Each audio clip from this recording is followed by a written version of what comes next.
Selamat datang dalam sesi pembahasan hari ini mengenai keuangan di Indonesia. Kita akan membahas beberapa topik menarik seputar kondisi ekonomi dan keuangan terkini yang sedang mempengaruhi negara ini. Pertama, mari kita mulai dengan pertumbuhan ekonomi. Indonesia, sebagai salah satu negara berkembang, telah menunjukkan pertumbuhan ekonomi yang solid dalam beberapa tahun terakhir. Meskipun terdapat tantangan global seperti pandemi COVID-19, pertumbuhan ekonomi Indonesia tetap positif, meskipun pada tingkat yang lebih rendah dibandingkan dengan periode sebelumnya. Kedua, sektor keuangan di Indonesia juga mengalami transformasi yang signifikan. Dengan adopsi teknologi yang pesat, fintech, dan layanan keuangan digital, semakin memainkan peran penting dalam mengubah cara orang Indonesia mengakses layanan keuangan.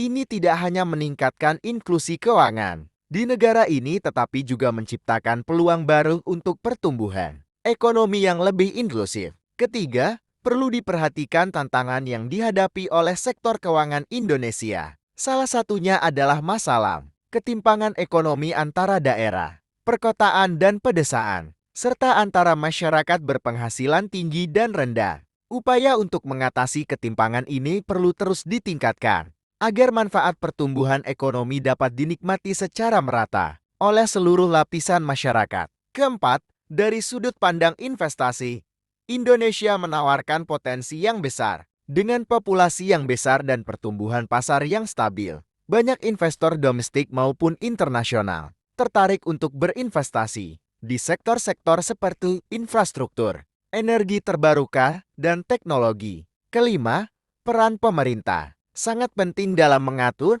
dan memfasilitasi pertumbuhan ekonomi dan keuangan yang berkelanjutan, kebijakan yang kondusif, perlindungan hukum yang kuat, dan pembangunan infrastruktur yang memadai menjadi kunci untuk menciptakan lingkungan usaha yang sehat dan menarik bagi para investor. Dalam kesimpulan, keuangan di Indonesia merupakan medan yang dinamis dengan beragam tantangan dan peluang. Dengan memanfaatkan potensi yang ada dan mengatasi tantangan yang dihadapi, Indonesia memiliki prospek yang cerah untuk menjadi salah satu kekuatan ekonomi terkemuka di dunia. Terima kasih telah menyimak ringkasan singkat ini. Mari kita terus memantau perkembangan keuangan Indonesia yang menarik ini dalam waktu yang akan datang. Jangan lupa klik like, subscribe, komen, dan nyalakan notifikasinya. Terima kasih.